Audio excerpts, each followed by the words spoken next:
née à Beyrouth, donc d'origine libanaise, et je suis arrivée à Paris vers l'âge de 10 chaussures, ça peut être au niveau des accessoires. Si tu regardes ma garde-robe, elle est haut, presque austère, tu dis oh mais tout est noir, ouais mais tout est noir, mais regarde comme c'est coupé, regarde la matière dans laquelle c'est, donc je peux avoir 10 pantalons noirs par exemple, mais en réalité chacun a sa matière particulière, sa coupe particulière. Donc j'ai un rapport très personnel, je ne suis pas la mode, je ne suis pas du tout une fashion victime. En revanche, j'aime les très belles pièces et j'achète peu, mais j'achète beau.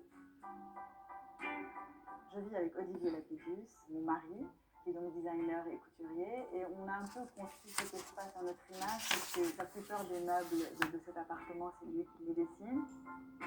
Pendant le déménagement, en fait, on avait cette lampe qu'on adorait. Pendant les travaux, elle a été très malmenée. Elle était même tachée, elle était complètement défoncée. Et c'est bête parce que petite, je courais, je voulais me jeter dessus, je voulais l'embrasser. Je ne sais pas pourquoi. Et maman me disait non, Yara, tu fais un câlin, tu fais un câlin. Donc c'est toute une histoire avec cette tête. Il y a aussi mes petits E.T. que j'adore, qui me suivent depuis des années. Je ne sais pas pourquoi je les aime. Peut-être qu'il y a un air de ressemblance.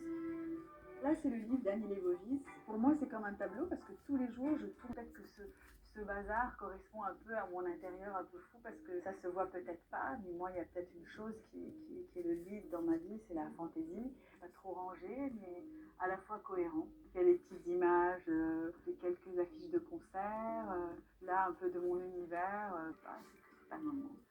Il faut attendre un peu.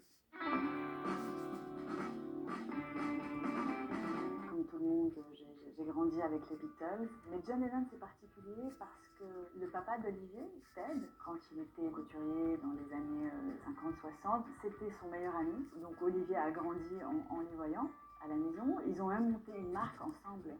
Devinez comment elle s'appelait? Apple, figurez-vous. Ils avaient ouvert une boutique à Londres, mais ni l'un ni l'autre ne s'en était occupé. Et donc Ted l'a habillé très longtemps, notamment pour la pochette de Abbey Road. C'est pour ça que j'ai beaucoup d'images de John et de Yoko, toujours habillés par mon beau-père qui est là. C'est la veille de leur mariage, avant d'aller à Gibraltar se marier. Là, c'est des photos que m'a donné donc Henri Pessard, qui est le photographe de John et de Yoko. Donc, il m'en a dédicacé plein. Ça, c'est le in-bed, donc où il a été appelé pour aller les photographier. Ça, c'est une dédicace donc, de John et de Yoko à Henri. Après, il l'a très gentiment donné.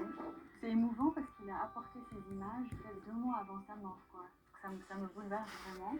Et puis le hasard de la vie a fait que mon deuxième album, je l'ai enregistré à Abbey Road Studios à Londres. Et c'est sûr que c'est magique. Il y a comme une histoire qui se fait. Et puis, je suis le premier artiste à avoir eu l'autorisation de la famille Lennon d'adapter une chanson de John en arabe. Donc il y a quelque chose comme ça, comme un fil rouge qui me suit depuis très longtemps avec cet artiste que j'adore. Ça, c'est des photos de mes séances de studio à Abbey Road. Toutes les chansons étaient des musiques originales, composées par Gabriel Yared.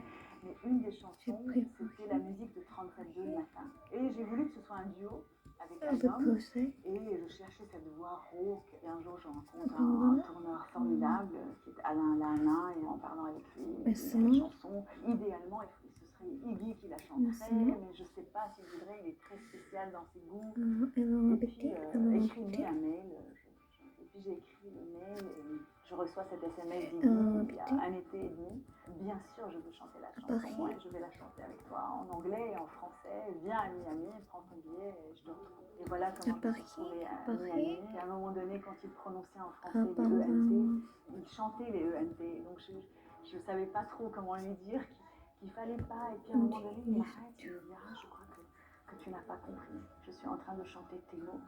Et il faut qu'il sonne comme tu l'entends. Et j'étais scotchée par cette humilité, je pense, qui est le propre des très très longs. Le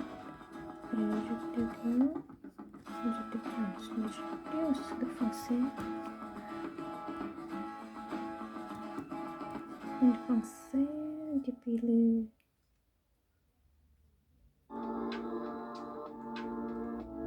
Je m'appelle Amanda Sanchez. Je suis mannequin du studio Chanel depuis 19 ans, mais je suis d'origine brésilienne.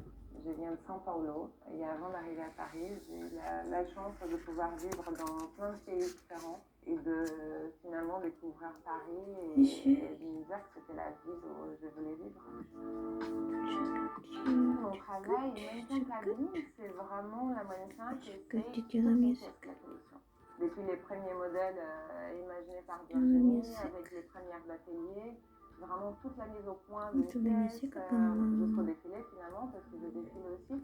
Donc c'est vraiment, je fais partie de toutes les кити. étapes de création en essayant les vêtements.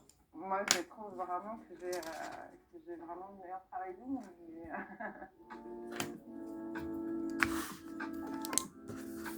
Quand je suis arrivée à Paris, je suis arrivée en tant que mannequin et j'ai fait un casting chez Chanel pour faire des essayages pour une collection. C'était pour une autre couture, je me souviens, c'était en décembre 2001. Et on a fait un mois et demi d'essayage. C'était mon premier défilé pour Chanel.